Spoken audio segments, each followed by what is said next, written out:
Do you know there is one thing that can actually kill our walk with Jesus by killing our passion? And that one thing is complacency.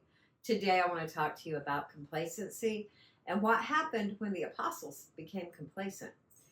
In Acts 5, we see that the high priests are jealous because the apostles are so on fire and they're having such an impact that they round them up, have them arrested, and thrown into a common prison, thinking this will solve their problem.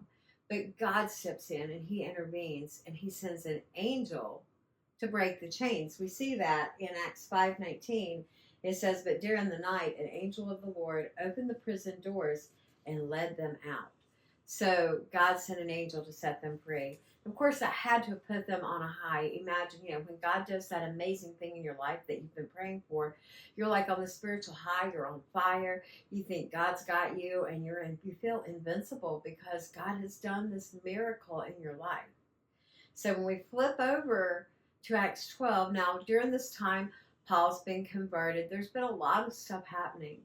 When we get over to Acts 12, now King Herod is the one going after the apostles. But he decides to go about it in a different way, and he rounds them up one by one. First, he finds James and arrests him. And we don't know, the Bible isn't clear on how long James was in jail or in prison. We don't know if it was more of a, hey, I've arrested you and now I'm going to behead you. But he sat there for some amount of time, and there is no record while James was in prison of the apostles coming together and praying for him. There was no record of them intervening and interceding, there we go, on the behalf of James, the brother of John, while he sat in prison. And James was beheaded. He died a martyr's death for the faith. But where were his fellow disciples and apostles? They were still out there doing their own thing. They trusted that God would intervene on James's behalf, but they didn't intercede for him. They became complacent. And then we see Peter gets arrested, and he fears the same thing's going to happen to him, but the apostles step up, and they hold a prayer vigil. I'm going to flip over to Acts 12, and verse 5 says that Peter was kept in prison, but the church prayed to God without ceasing for him. And then he is set free. He is delivered from the prison because of the prayers of the people, because they intervened and they did not remain complacent in their prayers. It's easy sometimes for us to become complacent like that in our spiritual lives, whether we've had a spiritual high. Maybe like our church service yesterday was pure fire.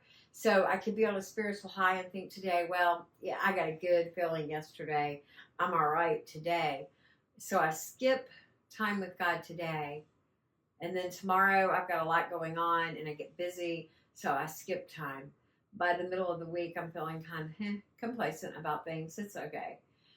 See, that doesn't work. If I ate a really good meal yesterday, which I did, and then, okay, so today I'm not going to eat because I had a really good meal yesterday, how is that going to work for your stomach and your natural man? It's the same with the spirit man. Like, we can't feast on Sunday and think we can live off of it all week. In the spiritual realm, no more than we can in the natural realm. We need to feed our spiritual man fresh food every day. Our spirit man needs the fresh food of God's word. This is our source of food. We need that. We need the fresh water of a fresh filling of the Holy Spirit washing through us and over us every day. We need to ask him to fill us up.